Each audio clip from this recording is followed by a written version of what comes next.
দেখে হয়রান হয়ে যাবে, ভয়ের চোটে কলিজা গলার কাছে চলে আসবে, কোনো উপায় নাই। মানুষেরা হয়রান হয়ে গিয়ে হযরত আদম আলাইহিস সালামের কাছে যাবেন, আল্লাহর কাছে একটু সুপারিশ করেন আমাদের বিচার হয়ে যাক। হযরত আদম বলবেন আমার দ্বারা সম্ভব নয়, আমি নিজে আল্লাহর এক হুকুমকে ভঙ্গ করেছিলাম, জানি না আল্লাহ রাব্বুল আলামিন আমার সাথে আজকে কি ব্যবহার করেন। মিয়া সাহেব মাথা খাটান, বুদ্ধি খাটান, চিন্তা করেন, আকল দিয়ে বিবেক দিয়ে আবাল বাসাল আদম আলাইহিস সালাম আল্লাহর দরবারে কথা বলতে সাহস পাবেন না। বলবেন নূহের কাছে যাও, নূহ আলাইহিস সালাম বলবেন আমি পারবো না। ইব্রাহিমের কাছে চলে যাও, ইব্রাহিম আলাইহিস সালাম বলবেন আমিও পারবো না। সকলে এক এক অজুহাত দিবেন। বলবেন যাও মুসা আলাইহিস সালামের কাছে, তিনি বলবেন আমিও পারবো না। যাও ঈসা আলাইহিস সালামের কাছে, হযরত ঈসা বলবেন আমি তো পারবোই না, কারণ গোটা পৃথিবী শত শত কোটি নাসারা আমারে আল্লাহর ছেলে বলেছে, আমি তো তাদেরকে কথা বলতে পারি নাই, জানি না আজই হাসরের ময়দানে আল্লাহ রাব্বুল আলামিন আমার সাথে কি ব্যবহার করেন। তবে আমি একটা পরামর্শ দিতে পারি, আল্লাহ রাব্বুল আলামিনের দরবারে আজকে কেবল কথা বলতে পারবেন বিশ্ব নবী জনাবে মুহাম্মদুর রাসূলুল্লাহ সাল্লাল্লাহু আলাইহি ওয়াসাল্লাম। হাসরবাসীরা তার কাছে যাবেন, নবীজি মাকামে মাহমুদে আল্লাহর দরবারে সেজদায় পড়ে যাবেন। এই সেজদায় কত কাল চলে যাবে আল্লাহ পাক ভালো জানেন। সেজদায় পড়ে শুধু কাঁদতেই থাকবেন। রব্বুল আলামিন বলবেন হাবিব মাথা উঠান, আপনার দরখাস্ত আমি আল্লাহ রব্বুল আলামিন মঞ্জুর করে নেব। সুবহানাল্লাহ বিহামদিহি।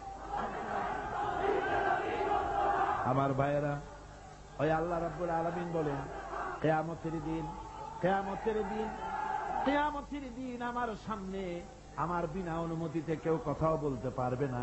ইয়ালামু মা বাইনা আইদিহিম ওয়া মা খালফাহুম। মানুষের অগ্র পশ্চাৎ কেউ জানে না, মানুষের আগের পাশের সবকিছু খবর আমি আল্লাহ রাব্বুল আলামিনের কাছে আছে, সব আমি জানি। ওয়ালা ইউহিতুনা বিশাইইন মিন ইলমিহি ইল্লা বিমা শাআ। আর আল্লাহর জ্ঞাত বিষয় সমূহের ভিতরে কোন জিনিসই লোকদের জ্ঞানের আওতায় আসতে পারবে না। অবশ্য আল্লাহ যদি কিছু নিজের জ্ঞান থেকে কাউকে জানাতে চান সেটা স্বতন্ত্র কথা। ওয়াসিআ কুরসিয়ুহুস সামাওয়াতি ওয়াল আরদ। তার সাম্রাজ্য সমগ্র আকাশ জমিন, আকাশ মণ্ডল জমিন নিয়ে বিশাল সাম্রাজ্যের একচ্ছত্র অধিপতি। কেউ তার মোকাবেলায় নাই, কেউ তার সমকক্ষ নাই। চিল্লায় কোন সুবহানাল্লাহ। ওয়ালা ইয়াউদুহু হিফযুহুমা ওয়া হুয়াল আলিয়্যুল আযীম। এসব কিছু রক্ষণাবেক্ষণ করতে গিয়ে আল্লাহ পাককে কখনো দুর্বল করে দেয় না, অক্ষম করে দেয় না। আল্লাহ ক্লান্ত হন না, তিনি সর্বজয়ী, সর্বজ্ঞ। সুবহানাল্লাহি বিহামদিহি। জোরে কোন সুবহানাল্লাহি বিহামদিহি। এবার আল্লাহ রাব্বুল আলামিন চোখে দেখা জিনিসগুলি বলতেছেন, বান্দা আমার তাওহীদ দেখতে চাও, চোখে দেখা জিনিসগুলির ভিতরে তাকিয়ে দেখো, আমার তাওহীদ বিরাজ করছে। আল্লাহ পাক বলেন আম্মান খালাকাস সামাওয়াতি ওয়াল আরদা ওয়া আনজালা লাকুম মিনাস সামাই মা। কে আছে এমন? তিনি কে যিনি আসমান থেকে পানি বর্ষণ করেন, তিনি যিনি সৃষ্টি করেন এবং তোমাদের খাবারের জন্য, জমিনের ফসলের জন্য আকাশ থেকে বৃষ্টি বর্ষণ করেন। কে? তিনি কে? আল্লাহ ছাড়া। এবং ওই বৃষ্টির পানি দিয়ে জমিন থেকে ফসল উদ্গত করে দেন। তোমরা কি নিজেরা এই ফসল উদ্গত করতে পারো? তোমরা নিজেরা তো পারো না। আমি আল্লাহ রাব্বুল আলামিন আকাশের পানি দিয়া, বৃষ্টি দিয়া জমিনের ফসলগুলি উদ্গত করে দিয়ে তোমাদের খাবারের বন্দোবস্ত করি। আইলাহুম মা'আল্লাহি বাল হুম কওমুন ইয়াদিলুন। আমি আল্লাহর সাথে এসব কাজের মধ্যে আল্লাহর সাথে কোন অংশীদার আছে নাকি কেউ? জোরে বলেন, আছে নাকি কেউ? আল্লাহ আবার বলেন আম্মান জাআলাল আরদা وجعل خلالها أنهارا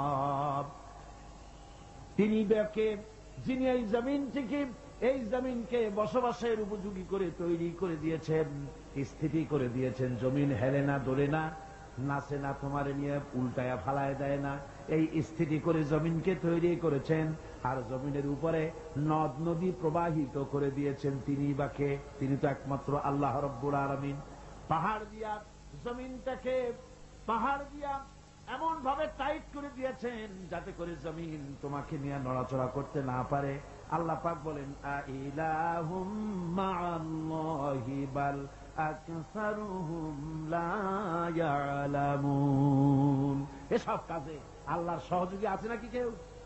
জোরে বলেন, আছে। সুতরাং তোমাদের অনেকেই এসব কথা বুঝতে পারো না, চিন্তা করো না। তোমাদের সমস্ত বিপদ আপদ মুসিবত সব সময় সব জায়গায় আমার সাহায্য বর্তমান। তাওহীদ ছড়িয়ে আছে পৃথিবীর সর্বত্র, আকাশে, জমিনে, মহাশূন্যে। এসবগুলি দেখে এর দ্বারা তোমরা হেদায়েত নিতে পারো।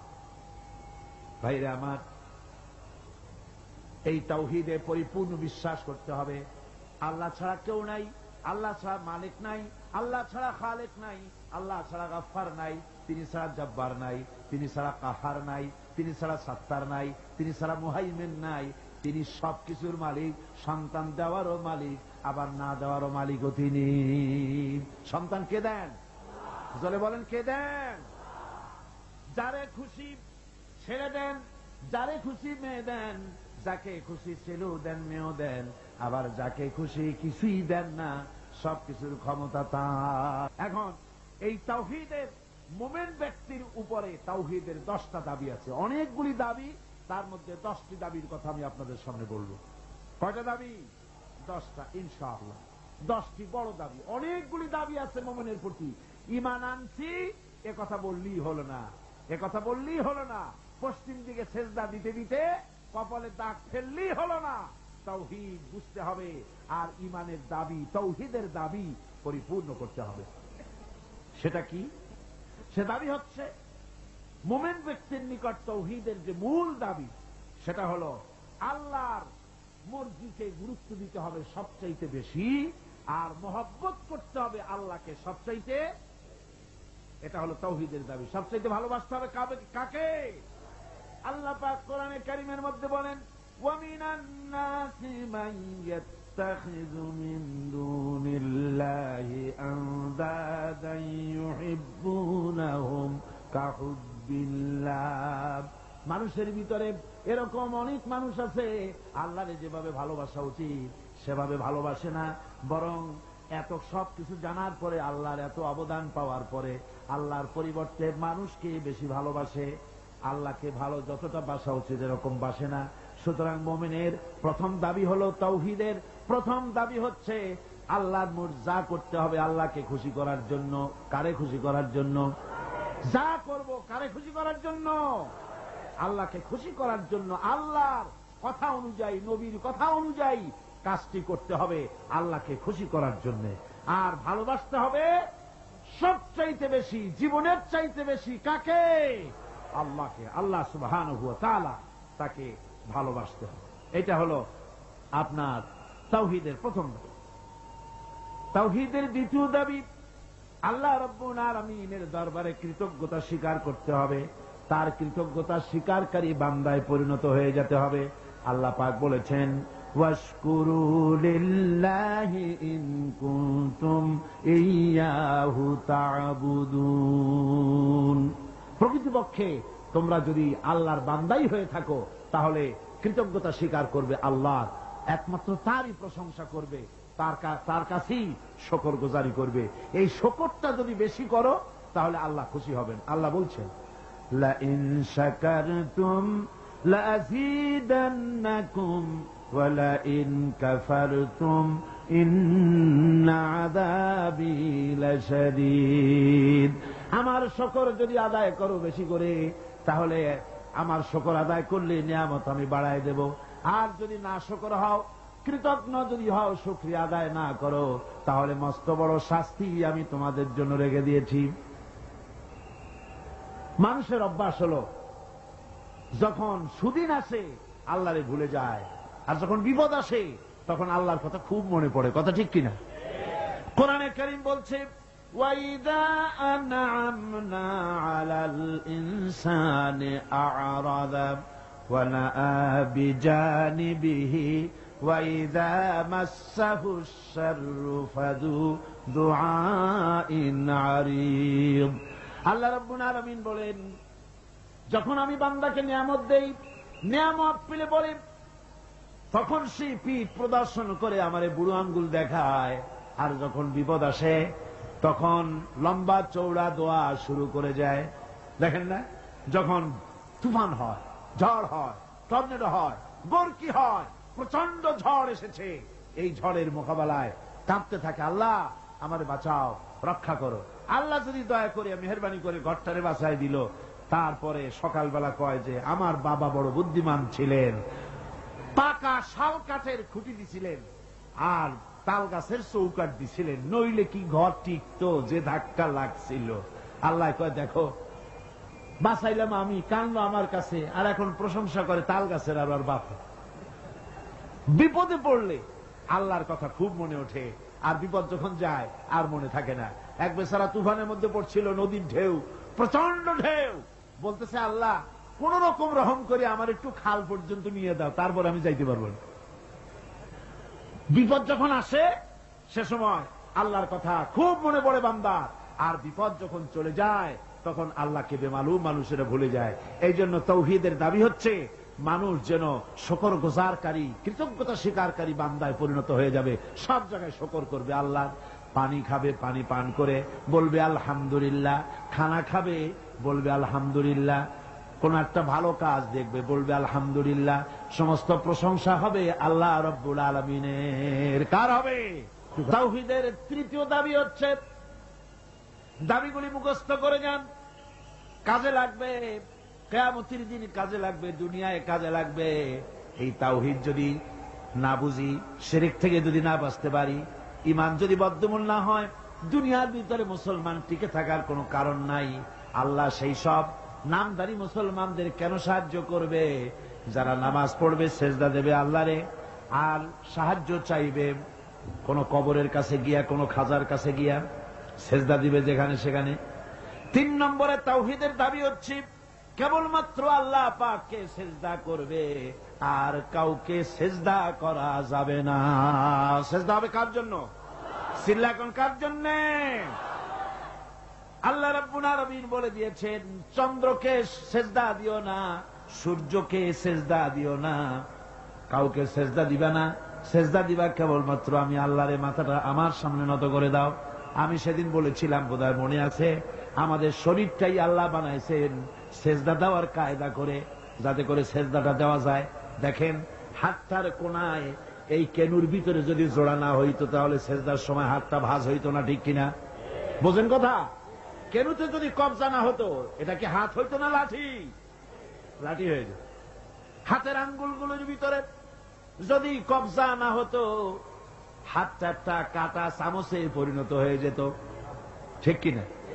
কোমরে যদি কবজা না থাকতো, আপনি একেবারে বাঁশের মতো খাড়া হয়ে থাকতেন। হাঁটুতে যদি কবজা না থাকতো, রুকু দিতে পারতেন না, সেজদা দিতে পারতেন না। প্রমাণ হয় মানুষকে যেভাবে আল্লাহ বানাইছেন তাতে বোঝাই যায় উদ্দেশ্যই হলো মানুষ যেন আল্লাহরে সেজদা করে। হাত দিয়া, নাক দিয়া, কপাল দিয়া, হাঁটু দিয়ে এভাবে করে সেজদা মানুষ ছাড়া আর কেউ দিতে পারে না। এই সেজদা অনেক মানুষ আছে পীরের সেজদা দেয়, মাজারে গিয়া সেজদা দেয়, জোরে বলেন নাউজুবিল্লাহ। হারাম, কাফের হয়ে যাবে। কি হয়ে যাবে? কাফের হয়ে যাবে। সেজদা দেওয়া যাবে না। মাজারে চাদর থাকে, চাদরের মধ্যে মাথাটা ঢুকায় দেয় খাদেমেরা, তারপরে মাথাটা নিয়ে ওর উপরে বসতে থাকে। হায় রে কপাল, নাউজুবিল্লাহ মিন যালিক। আর মাজারের তো অভাব নাই, হায় রে মাজার, ওরে মাজার। রাস্তার ধারে ধারে যত মাজার দেখলাম এ পর্যন্ত আমার এই ছোট্ট জীবনে, রাস্তার ধারে ছাড়া মাজার খুব কম দেখছি। সব রাস্তার ধারে। এয়ারপোর্টে মাজার নাই, রেল স্টেশনে মাজার নাই, স্টিমার স্টেশনে মাজার নাই, লঞ্চ স্টেশনে মাজার নাই, সব বাস ট্রাক চলে যে সব রাস্তায়। সেদিন দেখলাম মাগুরার ঝিনাইদার মাঝখানে কোনদিন মাজার ছিল না, হঠাৎ এক মাজার গজাইছে, বিরাট সাইনবোর্ড, তাতে লেখা ড্রাইভার ভাইরা মাজার বহুত গরম, তার মানে বাস থামাইয়া পয়সা দিয়ে মাজারে ঠান্ডা করিয়া যাও। আশ্চর্য কথা। আর ঠিক ড্রাইভাররা যাওয়ার সময় ওখান থেকে গাড়ি আসতে চালায়। তাহলে আল্লাহর ওলি সম্পর্কে ধারণা কি? যিনি এতই খারাপ মানুষ, যাত্রী বোঝাই বাস উল্টায় দেবে। কি আশ্চর্য কথা। আবার মাজারে মশারি টানায় দেয়, আজীব তামাশা। তাহলে তোমার পীর সাহেব সম্পর্কে তোমার ধারণা এত খারাপ যে লোকটার দুনিয়াও মশায় খাইতো, কবরেও মশায় খাবে মশারি টানা। যে ব্যক্তি মশারি টানাই দিল কবরে, হয়তো খুঁজে দেখা যাবে তার বাপেরে মশায় খায়, তার মায়েরে মশায় খায়। আমার বন্ধুগণ, বাংলাদেশে এমন অনেক মাজার আছে যেই মাজারে শুধু মাজার, মুদ্রার বলতে কোনো জিনিস নাই। স্বপ্নে দেখা মাজার, স্বপ্নে পাইছে মাজার। তারপরে শোনেন শোনেন শোনেন, আগে ভেড়ামারা কুষ্টিয়া জেলা, সেখানে আছে হযরত ঘোড়া শাহ রহমতুল্লাহ আলাইহির মাজার। আবার রাজশাহীতে আছে বিড়াল শাহ রহমতুল্লাহ আলাইহির মাজার। ঘোড়া ভেড়া সব রহমতুল্লাহ আলাইহি হয়ে যাচ্ছে। এই জন্য এক কিতাবের ভিতরে লিখেছিলাম, একজন পীর সাহেব তার মুরিদরে একটা গাধা দিছিল। গাধাটাকে নিয়ে এসে গরিব মানুষ এই গাধা দিয়ে ব্যবসা করত, এক বাজারের মাল আর এক বাজারে নিত, এইভাবে ব্যবসা করত। ব্যবসা করতে করতে একদিন হঠাৎ করে গাধাটা মরে গেল। বেচারা মহাচিন্তায় পড়ে গেল, আরে গাধা মরে গেল, আমি বাঁচবো কেমনে, আমি রুজি করবো কি দিয়া, এইটা দিয়েই তো ব্যবসা করতাম, কি করা যায়। শেষ পর্যন্ত রাস্তার ধারে মাটি খুঁজিয়া গাধাটারে কবর দিয়া সেই কবরের পাশে বসিয়া কাঁদতেছে। দুপুর থেকে কাঁদতে কাঁদতে সন্ধ্যা হয়ে গেছে। এখন ওই দিন ছিল হাটবার, যারা বাজারে যাচ্ছে, যাওয়ার সময় দেখে যে একটা কবরের পাশে বসিয়া একটা মানুষ কাঁদবে। চিন্তা করলো এখানে তো কোনোদিন মাজার টাজার দেখি নাই, হয়তো স্বপ্নে কোন অলিউল্লাহর মাজার আবিষ্কার হয়ে গেছে। বাজার করে যখন ফিরতেছে তখন ওই যে দেখা যায় সে লোকটা তখনও বসে আছে। তখন কেউ দুইটা বাগুন, কেউ চারটা পান, কেউ দুইটা সুয়ারি, কেউ একটা মাছ, কেউ দুইটা টাকা, কেউ 200 চাউল এইরকম দিয়েছে। সন্ধ্যার পরে লোকটা যখন চোখ খুলেছে, কত আর কান্দা যায়। এখন বাড়ি যাই, চোখ খুলে দেখে মাশাআল্লাহ কবরের চতুর্দিকে বেগুন, তরি তরকারি, মাছ, পান, সুপারি, চাউল, টাকা, পয়সা। কয়েছে সুবহানাল্লাহ, হাতি বাঁচলেও লাখ টাকা, মরলেও লাখ টাকা শুনছিলাম, সে কথা যে গাধার ব্যাপারে খাটে তা তো জানতাম না। লোকটা তখন বুদ্ধি করে পরের দিন একটা শালু কাপড় কিনে, একটা লাল শালু কাপড় কবরের উপরে বিছাই দিল। এরপরে কয়েকখান ইট টিট জোগাড় করে ওর পাশে ধ্যানে বসলো। আসতে লাগলো টাকা, পড়তে লাগলো টাকা, বাস টাকা পয়সা আসতে থাকলো। এরপরে মহাপবিত্র ওরস শরীফের ডাক দিয়ে দিল। লোকেরা চিন্তা করলো, জিজ্ঞেস করলো, হুজুর এটা কি, কোন হুজুরের মাজার, তা তো জানলাম না। কাজে পাথরে খোদাই করতে দিছি, নাম রাত্রি লেগে যাবে। পরের দিন লোকেরা এসে দেখে মাজারের সামনে বিরাট সাইনবোর্ড লেগে গেছে, হযরত গেদা শাহ রহমতুল্লাহ আলাইহির মাজার। এই মুরিদের পীর যিনি, তার কাছে খবর গেল, হুজুর আপনার বাড়িতে যে কবর, এই মাজারে আর কি টাকা হয়, আর আপনার ওরসে আর কি লোক হয়, যাইয়ে দেখেন আপনার মুরিদের কেরামতি, মাজারে টাকার অভাব নাই, আর সে কি আলিশান মাজার, কত টাকা, কি বিরাট ওরস। বিশ্বাস চিন্তা করলো, আমার মুরিদি আবার কবর পাইল বই। মুরিদের বাড়িতে ডাকাইছে, ডাকায় বলল, বেটা সত্যি করে বল আসল ব্যাপারটা কি। কয়, হুজুর আপনি গরিবের মা বাপ, আপনার কাছে মুরিদ হয়েছি, সত্য কথা আপনারা না কই জামু কই। আপনি যে গাধাটা দিচ্ছিলেন, ওই গাধাটা মরে যাওয়ার পর তারপরে কি করি, ওটারে কবর দিলাম, আর তার থেকে হইতে হইতে গাদা শাহ রহমতুল্লাহ আলাইহির মাজার বানাই দিলাম। পীরে কয়, ও আমি আরো না মনে করছিলাম, না জানি তুমি সত্যি কোন পীরের মাজার পাইছো নাকি। অসুবিধা হয় নাই, তোমার যে গাধাটা দিচ্ছিলাম আমার বাড়িতে কবর, ওই গাধার মায়ের কবর আমার বাড়িতে। ভাইরা মা, এভাবে করে মাজারকে কেন্দ্র করে সারা বাংলাদেশে কোটি কোটি টাকার ধর্মের নামের ব্যবসা হচ্ছে, লুট হচ্ছে, তালাব হচ্ছে।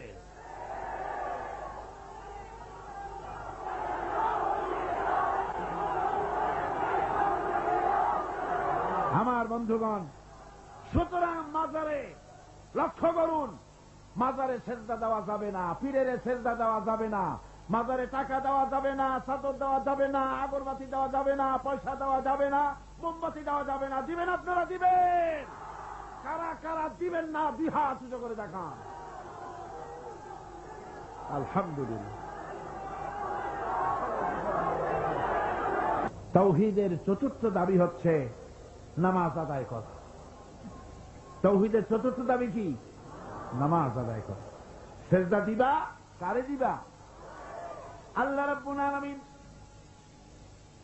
কোরআনে কারীমের ভিতরে হযরত মূসা আলাইহিস সালামের কাছে প্রথম যে ওহী নাযিল করলেন তার মধ্যেই বলে দিলেন, ইন্নানি আনাল্লাহ লা ইলাহা ইল্লা আনা ফা'বুদনি ওয়া আকিমিস সালাতা লিযিকরি। নিশ্চয়ই আমি আল্লাহ, লা ইলাহা ইল্লা আনা, আমি ছাড়া কেউ নাই।